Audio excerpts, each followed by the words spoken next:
Hey there, welcome to day 2433 of What's Shipped to Now. Sharon Horne-Ellstrom here, documenting the journey originally as I came online from the brick and mortar and corporate world of businesses over a quarter century in corporate America, while simultaneously owning, operating, running, buying, selling, growing, divesting, different types of businesses in different industries on the side, which gave me a really unique and different perspective about both my corporate career as well as my uh, businesses, because I had the teamwork and the training and the education and the resources that I learned about from big corporations, because I work for some of the most amazing companies in the world, as well as being able to apply the ones that made sense for the businesses that I was growing and not use the things that didn't make sense that drove me nuts about corporate America, because there's always some of those, right?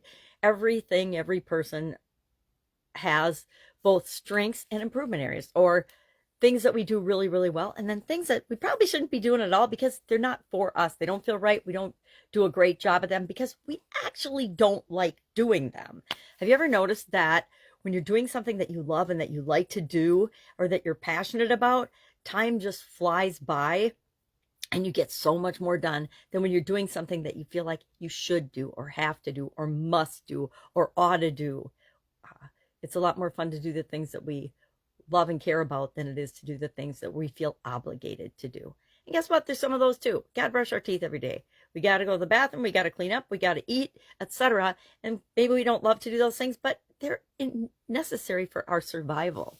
So today, in the Let's Grow Annual Challenge, we are going through the growing process that we came up with in January. We looked at a bunch of different frameworks and a bunch of different ways of how can we grow in the different areas and aspects of our life as individuals. And we came up with our own process that we go through at the end of each month as we're diving deeply into a specific life framework area for that month. So this month, we're working on the life framework area of contribution. How do we contribute? How do we make the world a better place? How do we show up in the world? What's our purpose? How do we help other people? How do we help? Who do we help, etc.? And we're answering all those questions this month, as well as going through the growing process now. And today is step 3 of that process, which is the O in growing, and it stands for options or organizing those options. How do we go from where we are right now to where we want to be, what our goal is? So we create a goal. We first figure out what do we want, then we figure out where are we, and then step 3, we're like, okay, what are some things that we can start doing right now to begin to go from where we are to where we want to be, from what our results are right now? Because if our results were our goal, we wouldn't have it. Well, we'd have a different goal, right? Because we're goal-seeking entities and beings, and we're always looking to grow, expand, and improve, at least in my world.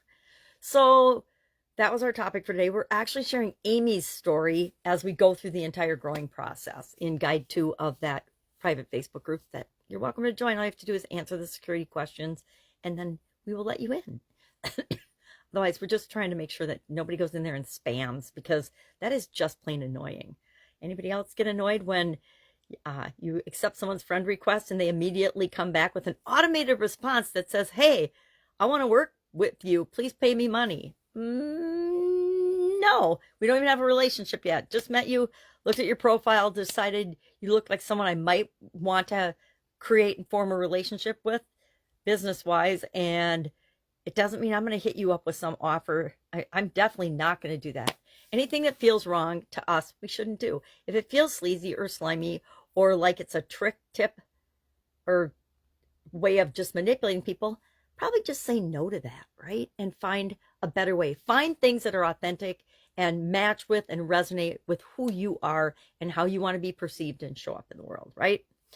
For Supersize Your Business today, we're talking about something that I and we call in our organizations the D3 strategy. And D3 stands for data-driven decisions, because a long time ago, I learned in corporate America that a lot of times businesses do things because that's the way they've always done them, or that's the way their predecessor did it, or that's the way the owner wants it done.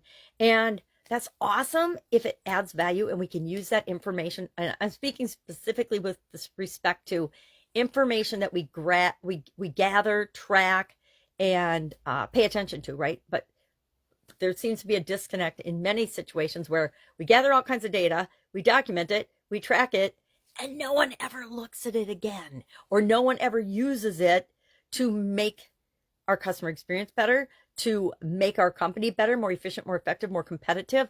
It just collects dust in boxes nowadays on computer storage devices and never gets used for anything. Now, I am getting less and less guilty of that. I save a lot of information with respect to the content and things that I create every day, thinking I'm going to do something with it someday. And I probably will. When I'm a little bit older, I'm getting pretty old, but as I get a little bit older, there's going to be a day where I don't want to show up every day on camera. I don't want to actually physically have to get up early in the morning, fix my hair. And yes, I did fix my hair like this today.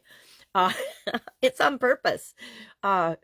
And show up on video, or my vision will get to the point where I can't put on any makeup. It's like, my eyes up here, my mouth's over here. That's not going to work. So I'm collecting that information, links and things to do something with it, to add value someday. But I know my intent and purpose of doing the things that I do. And I'm very intentional about all of that nowadays, because I didn't love the days when we just collected information for information's sake and never used it in a way that helped make our organization or our departments or divisions or whatever happens to be your role in the organization any better, right? Some things we have to collect. I talked about this in Supersize Your Business, for compliance and for regulatory reasons. And those we got to do. You got to pay your taxes. You've got to meet your regulatory requirements depending on what industry you're in. But a lot of the stuff we track and collect really doesn't mean anything, either to our function or to the business as a whole. And I'm not saying you go raise a lot of ruckus and push back on that in your business. Well, you do if it's your business. You get to decide what you're going to do and what you're going to collect or not collect, and what you're going to look at and make decisions on or not. But if you're working for someone else, you might not have that ability. But you can always propose improvements. You can always propose that y'all start using that information to make decisions. All right, on a rant. So that's all I've got today. My mom's going back to Texas tomorrow, so I plan on spending as much of today with her as I possibly can. If I can help you in any way, hit me up and ask. Otherwise, have an awesome day, and I'll, of course, be with you tomorrow, probably ranting about something else. Have a great day. Bye.